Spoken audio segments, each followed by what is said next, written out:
जय हिंद दोस्तों, मैं आरती द्विवेदी। स्वागत है आपका study for life YouTube channel में। आज अपना डिस्कशन स्टार्ट करते हैं। No answers yet for Somalia, ये द हिंदू का आर्टिकल है और ये आपके लिए सेकंड पेपर के लिए इम्पोर्टेंट है। आप सेकंड पेपर के लिए इसे तैयार कर सकते हैं। कोविड-19 महामारी के मद्देनज़र सोमालिया तथा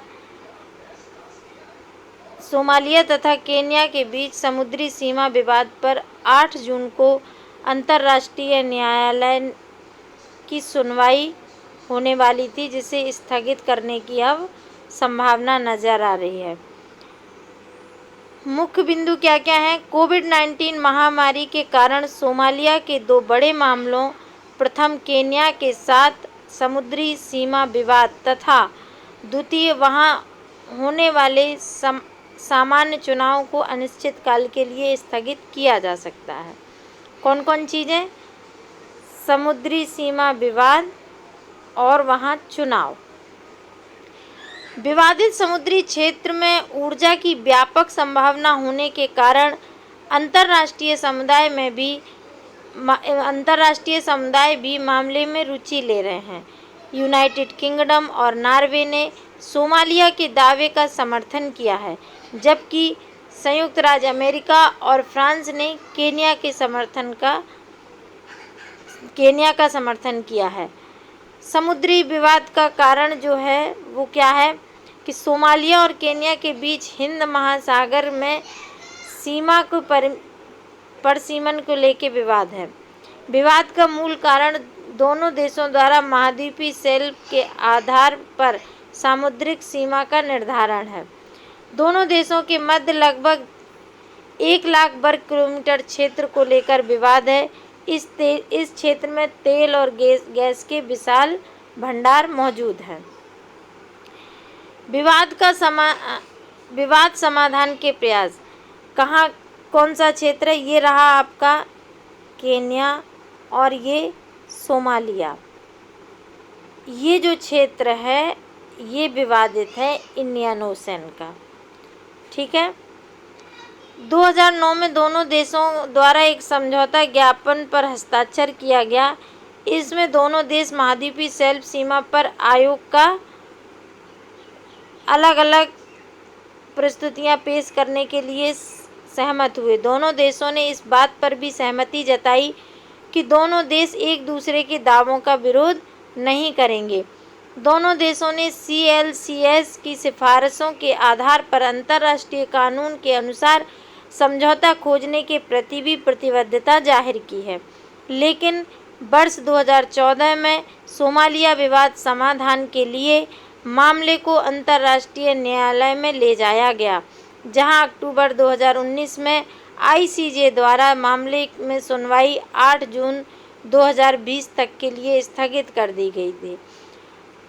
महाद्वीपीय शेल्फ की सीमा पर आयोग। महाद्वीपीय शेल्फ सीमा पर आयोग का कार्य संयुक्त राष्ट्र समुद्री कानून संधि के कार्यान्वयन में मदद करता है। यह समुद्री आधार रेखा को 200 नॉटिकल मील से आगे महाद्वीपीय शेल्फ के आधार पर महाद्वीपीय सीमाओं को निर्धारित करने हेतु सिफारिश करता है। आयोग में भूविज्ञान, भूभौतिकी, जल विज्ञान आदि क्षेत्रों में विशेषज्ञता रखने वाले 21 सदस्य होते हैं। कितने सदस्य होते हैं? 21। आयोग के सदस्यों का चुनाव कन्वेंशन पर हस्ताक्षर करने वाले देशों द्वारा किया जाता है। सदस्यों का चुनाव इस प्रकार किया जाता है कि वे विशिष्ट भौगोलिक क्षेत्रों का प्रतिनिधित्व करते हैं। आइए इसका मैप देखते हैं। तो ये सोमालिया है, ये आपका जिबूती है, ये इथोपिया है और ये केन्या है, और ये चारों मिलके बनाते हैं हॉर्न ऑफ अफ्रीका। यहीं पे एक धारा बहती है जिसे सोमाली की धारा कहते हैं। सोमाली की धारा ये ठंडी जलधारा है। कैसी है? ठंडी जलधारा। इसके नीचे एक जलधारा यहाँ पे बहती है, नीचे जाके, और इसे कहते हैं अगुलहास की धारा। अगुलहास धारा, यह गर्म जलधारा है। ये भी पूछा जाता है, आप मैप में इसको देख लेना। यहाँ इसके ऊपर में जाके इधर रेड सी है और ये तुम्हारी नील नदी है। ये जो है ये नील नदी जा रही है ऊपर।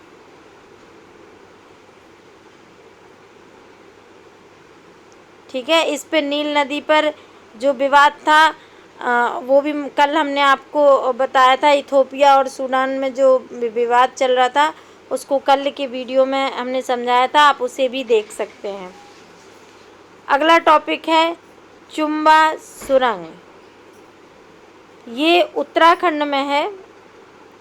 केंद्रीय सड़क परिवहन एवं राजमार्ग मंत्री ने 26 मई 2020 को वीडियो कॉन्फ्रेंसिंग के माध्यम से चार धाम परियोजना